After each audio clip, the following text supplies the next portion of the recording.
Time now for a very special Against the Odds segment for responsible gambling. If you or someone you know is betting more than you can afford to lose, then call Gamblers Help on 1800 858 858. This man is a premiership player with the Magpies, 246 games, and I had the unfortunate pleasure of trying to play football against him, and you probably did too, Watto, towards the end of your career. And I speak of Gavin Crossica. Welcome, Gav. Great to have you in. Thanks, guys. Thanks for having me. Tell us about your story. It's been a story in two parts, I guess. What you did on the footy field, but importantly, what's happened in your own personal life since you've retired. Oh, well, the footy career is probably well documented, Swatter. It was had a few good games against both of you boys at certain periods, and I'm glad you're still a bit disappointed about 1990, Tim. It's good to hear there's a resentment for it.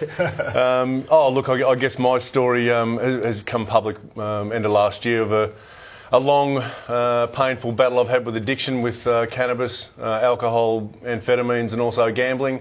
I was fortunate enough to have a supportive wife to a degree where she did an unstructured intervention and got me some help a couple of years ago, and that was I guess the turning point again in my life where I finally realised that there was some help out there for me, because I was completely isolated with my drug addiction and was kept completely secret from all those around me, and to finally realise there were other people out there suffering the same thing I was suffering was like one of those light bulb moments, and I've grabbed my recovery with both hands, and I've really sort of knuckled down with it and learned about addiction and I guess the behaviours that I portrayed through my addiction and the reasons why, and I'm now working in the field and helping others get well as well. Gavin, a lot of people drink, a lot of people probably dabble in drugs, a lot of people gamble. When do you know that you've got an addiction, you've got a real problem? It's a tough thing with addicts is that, and even for myself, I didn't high-five my way into a rehab. It was basically thrust upon me by my wife, thankfully, because denial is a really key issue for us. And until we can break down some of that denial, we're just going to refuse the help. And that was one thing I was never able to do, was to reach out to a teammate or a friend or a family member or anyone to actually say that I had this issue going on, because what I was doing became completely normal for me. And the drug use, the cannabis use all through footy career, and amphetamines once I finished, it just became normal behaviour for me, and it was just a survival thing for me. I believed that that's what I needed to do to survive everyday living.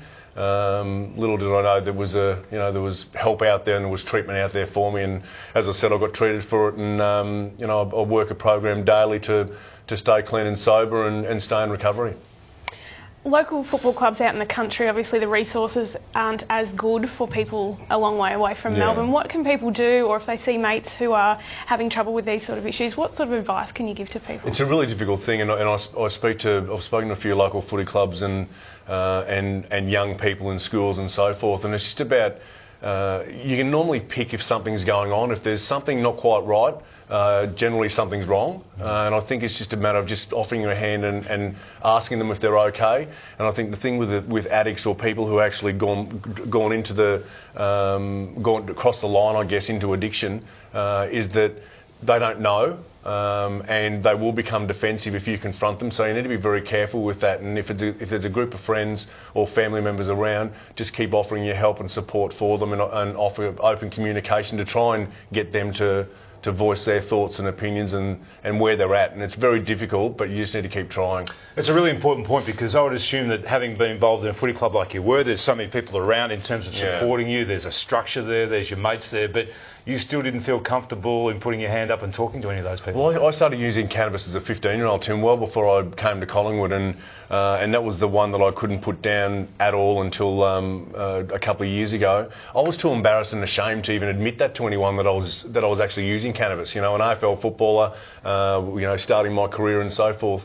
To admit that to someone would have created a whole pile of angst and uncomfortability for me. So that's where I became very insular. When I first moved down to Melbourne, I bought a house at Ferntree Gully, which is well away from the footy club, and that was basically on reflection, so guys wouldn't pop in and see me at home how I was. And it's I look back and it's an embarrassing thing to I guess talk about, but I know there's many people out there suffering the same way I was, and I guess that's a part of my story, is to get out there and utilise my profile as best I can to offer support and offer the help to people, to say that it's okay to ask for help if you are feeling yourself in this situation. Well, Gav, on behalf of the three of us, we really do appreciate you coming in. And in a broader context, I think there's nothing to be embarrassed or ashamed about now, because it's a powerful story. It really is. Somebody at the top of their tree that has had your own experiences, and the story needs to be told. So we congratulate you and acknowledge the fact of what you're doing now. Keep up the great work, and let's hope that your post-football career eventually at some point in time is the same level as what you managed to achieve on the footy field. Thanks for coming in. No problem. Thanks, guys. There you go, a premiership star with the Kangaroos, and he's a bigger star now doing some great work out there. If you are in that situation, then do what Gav said. Put your hand up and ask for help, because it's a really important situation that you find yourself in.